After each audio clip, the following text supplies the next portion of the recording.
पितरों की पूजन में लंबी बत्ती का प्रमाण है।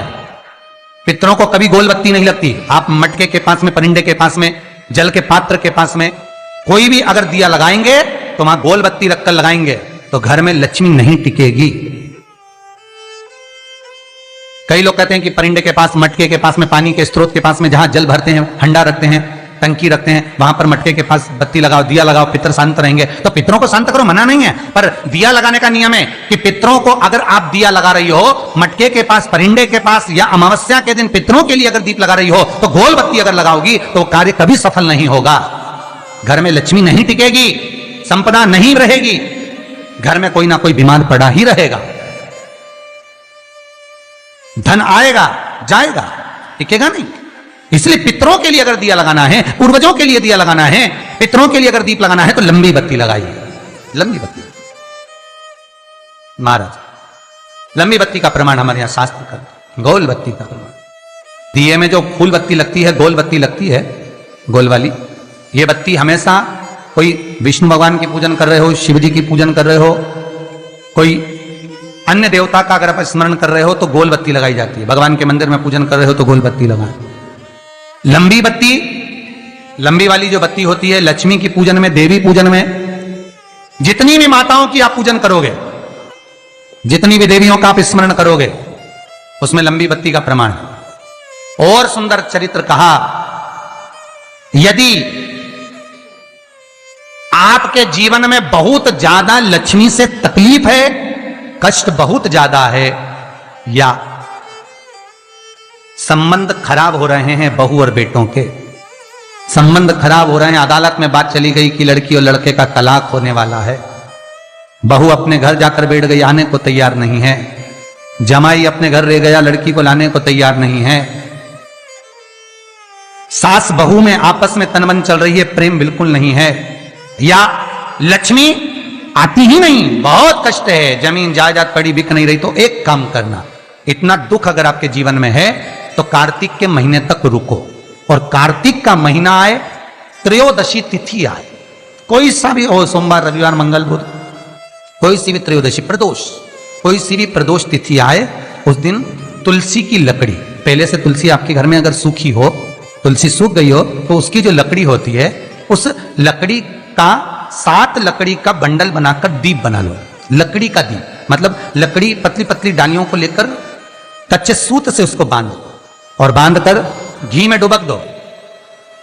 कार्तिक के महीने में शुक्ल पक्ष की त्रयोदशी तिथि जब आए, प्रदोष का जब व्रत आए, उस दिन भगवान के मंदिर में, शिव मंदिर में नहीं, भगवान किसी भी देवता के मंदिर में, विष्णु के मंदिर में, नारायण के मंदिर में, कृष्ण मंदिर में, राम मंदिर में, किसी भी मंदिर में, मंदिर ना हो तो अपने घर के मंदिर में शाम के समय पर उस तुलसी की लकड़ी का दीप, दिया भरकर उसमें घी डालकर जो दीप प्रकट कर देता है, जला देता है, दीप को प्रज्वलित कर देता है, उसके घर में कभी संपदा की कमी नहीं होती। महाराज विष्णु पुराण में स्पष्ट लिखा है। इसलिए शायद कहा जाता है कि भगवान को सर्वश्रेष्ठ कौन सा चंदन अच्छा लगता है।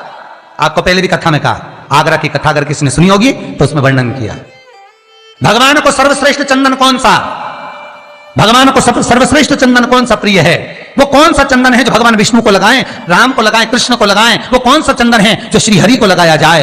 तो जीते जी भगवान विष्णु एक बार गले लगाते हैं, उसको कहते हैं हरि चंदन। कौन सा चंदन है? हरि चंदन। हरि चंदन बाजार में नहीं मिलेगा, हरि चंदन आपको बनाना पड़ेगा। कैसे बनाना है? तुलसी जब सूख जाए उसकी जड़ को निकाल लिया जाए, वो जड़ को पानी में धो लिया जाए, धोने के बाद उसको सिलबट्टे पर, पत्थर पर घिसा जाए, और घिसकर उसमें थोड़ा सा कुंकू, रोली डालकर तैयार कर कर जो भगवान विष्णु के मस्तक पर, कृष्ण राम के मस्तक पर लगा देते हैं, और उसकी एक बिंदी अपने हृदय पे लगा लेते हैं। जीते जी भगवान एक बार उसको गले लगाते ही हैं। हरि चंदन प्रियता। जैसे शिव महापुराण में रुद्र चंदन का भाव है, शिव महापुराण में रुद्र चंदन का प्रमाण दिया जाता है। अगर आपने लिंग पुराण पढ़ी हो तो उसका 5वां स्कंद अवश्य पढ़िएगा महाराज, और शिव महापुराण अगर पढ़ रहे हो तो उसका कुमार खंड पढ़िएगा, जिसमें रुद्र चंदन का प्रमाण है। रुद्र चंदन कैसा? रुद्र चंदन का प्रमाण कैसा? तो महाराज कहा, चंदन घिसकर, पीला चंदन घिसकर उस चंदन को 3 मुखी रुद्राक्ष पर लपेट लिया जाता। 3 मुखी रुद्राक्ष पर उस चंदन को लपेटा जाता। लपेटोगे उसके बाद उसको ऐसा गोल करोगे तो एकदम चिकना हो जाएगा, एकदम चिकना, ठीक है, एकदम चिकना हो जाएगा। और उस चंदन को आप शिवरात्रि के दिन, और कोई से भी महीने की शिवरात्रि, किसी भी महीने की हो, सब फलदायी होती है। अगर आप पंचांग में देखेंगे तो शिवरात्रि लिखी हुई आती है, हर महीने शिवरात्रि पड़ती है।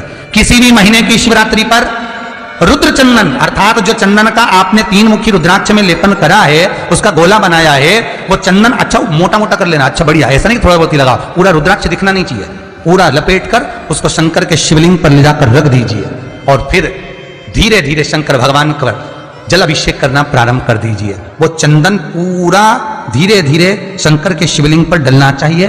शंकर के मूल मंत्र श्री शिवाय नमस्तुभ्यं का जाप करिए, ये कहलाता है रुद्र चंदन। हमारा चैनल इस चंदन के अभिषेक से महाराज जो काम नहीं होता आप कर कर उस कार्य को प्राप्त कर सकते हो, सिद्ध कर सकते हो। रुद्र चंदन, हरि चंदन, रुद्र चंदन, ये वो चंदन है जो जीवन का सुख प्रदान करने वाले हरि तत्व दे। श्री शिवाय नमस्तुभ्यं।